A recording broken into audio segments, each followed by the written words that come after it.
নমস্কার বন্ধুরা, কেমন আছেন সবাই? আশা করি ভালো আছেন। আজ বৃহস্পতিবার, আজ দুপুরের লাঞ্চটা তাড়াতাড়ি করে সেরে নিলাম।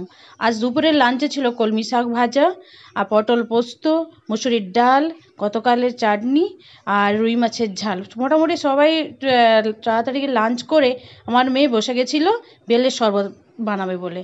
বেলের শরবত গরমের সময় খুবই স্বাস্থ্যকর। চলুন। আজ আমি বেলের শরবত বানাচ্ছি।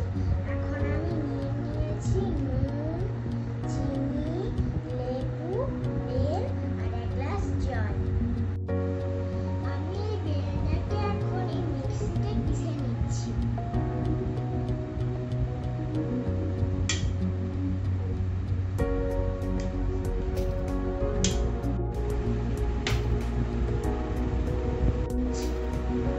আমি এর হাফ গ্লাস জল দিচ্ছি।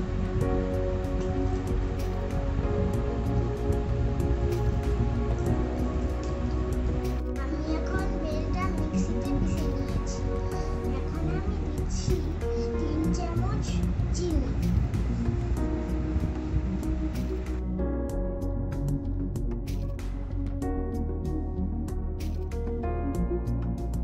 এবার আমি স্বাদ মতো নুন দিচ্ছি।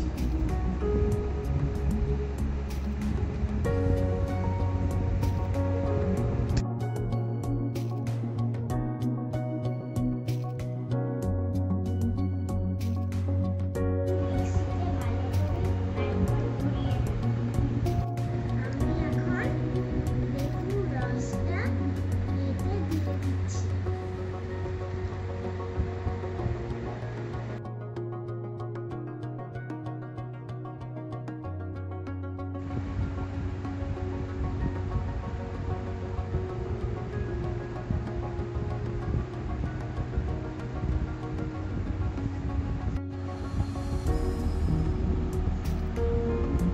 আমি বেলের শরবতটা কেমন বানালাম কমেন্ট করবে কিন্তু। ও কেমন বেলের শরবতটা বানিয়েছে প্লিজ কমেন্ট করবেন আর শেয়ারও করবেন। আর এখন বেলের শরবতটাকে ফ্রিজে রেখে দেবো, বিকেলে বের করে খাবো। এদের জন্যই আমার ফ্যানটা কেনা। এর আরও পাখি আছে, সেটা আমি পরের ভিডিও দেখাবো। যদি এই ভিডিওগুলো ভালো লেগে থাকে অবশ্যই লাইক করবেন। আজ এই পর্যন্ত। সুস্থ থাকবেন, ভালো থাকবেন। Thank you.